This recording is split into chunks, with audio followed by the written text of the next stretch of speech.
Is it just me, or does it just feel like in 2024, expensive lenses are just overrated? I just feel like the gap between value to performance has closed so much over the years. Every new release has been the exact same focal lengths, the same speeds, the same performance, and more or less has just been the exact sameness for the last few years. As someone who has used multiple brands and has more lenses than he'd like to admit, I want to say not all my lenses were the right choice, and a lot of them I actually come to regret owning. And when it comes to final results, 99% of people can't even tell when I use a G Master lens or just use a $600 I-series lens. So in this video, I want to talk about all the misconceptions and stigmas I had about lenses when I started photography, so you can make the right choices for you and skip all the mistakes I made. And so, let's get into it. Okay.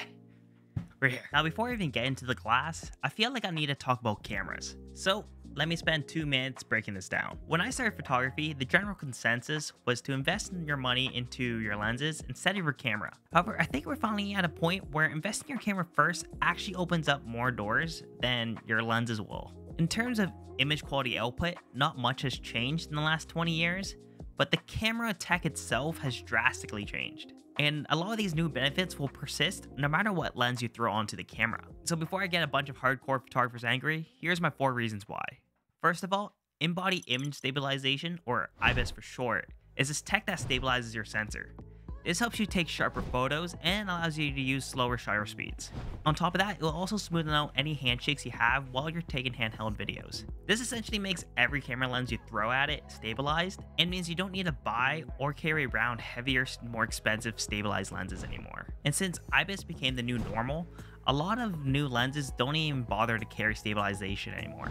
So if you get a camera that doesn't have this feature, chances are you're gonna have to resort to using a lot of older lenses if you want stabilization. The second reason is autofocus. Autofocus has taken huge strides over the years, becoming so reliable that most of the time if I'm recording myself, I don't even have to second guess if I'm going to be in focus or not. And on top of that, it's only getting better. It can track animals, it can track birds, trains, cars, airplanes, you name it, and it does it reliably. Sony's AI autofocusing is able to predict when the subject is obscured and still knows that, yeah, he's just being blocked by a tree or something temporarily. Hold the focus here. And it just knows that. It's literally magic. Honestly, this feature alone is so powerful, it just means you're gonna miss less shots. Are you wearing sunglasses at nighttime? Yeah, it's a Sony sensor, so I know I can handle it.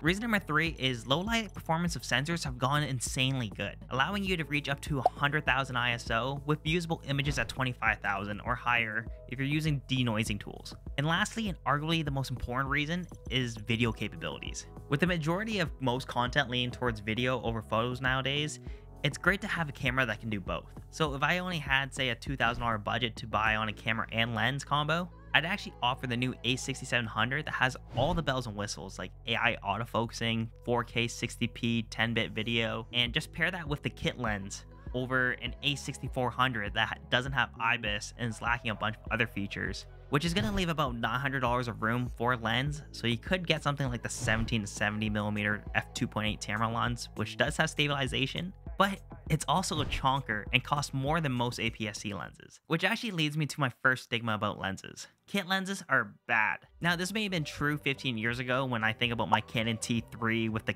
kit lens that was basically god slow, missed focus all the time, and was optically very underwhelming. However, things have drastically changed a lot, and a lot of the higher end tech has trickled down to even kit lenses, with faster and quieter motors, and is optically not that bad and is sharp enough for great photos and video results.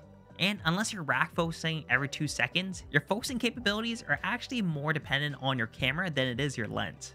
Kit lenses are also small and lightweight, with even pros opting to use these in tight situations. I find a lot of people skip this lens immediately and just jump into like a big 2.8 zoom lens that they were told that would make them take better photos. But that usually isn't the case, and almost 90% of the time you could have just taken the same photo with the kit lens. And more often than not, I also find people quit photography quickly because they hate carrying big lenses around.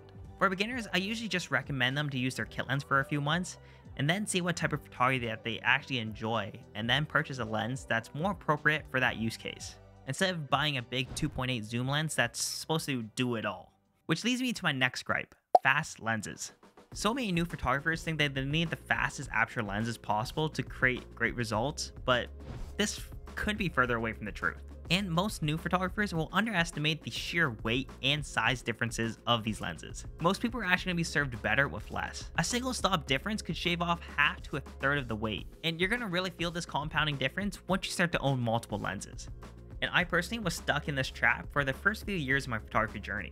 I carried around 3 2.8 zooms and 2 1.4 prime lenses with me everywhere, and I really started to hate photography because of this. It just felt like a massive burden to carry all this gear around, and actually made me shoot way less. And even after carrying all these lenses everywhere, I would only end up using 2 out of the 5 lenses 90% of the time, which meant I was mostly just carrying dead and expensive weight. And to make it all worse, 99% of the time no one even cares that I was shooting with the best stuff. For example, my friend Ryan, who's been a wedding photographer for the last 15 years, has been using a $300 Tamron 45 f1.8 lens, which he claims he has made over 100 grand with this single lens alone. Which really just goes to show it's not about the gear, it's just how you use it. So when I started transitioning into using lighter f2 primes and f4 zooms, it totally changed my life. It's also much easier for me to have a camera with me every day because it's such a smaller footprint. Also, a little bit of lost light can easily be made up with the higher performance of these new sensors. And I think for f4 zooms, f4 is definitely good enough to create lots of separation on its own. Now, this may come down to personal preference, but I think ease of use and carryability of a lens will far exceed any benefits of having faster lenses for most people. Not to mention, you can see this trend is starting to become normal.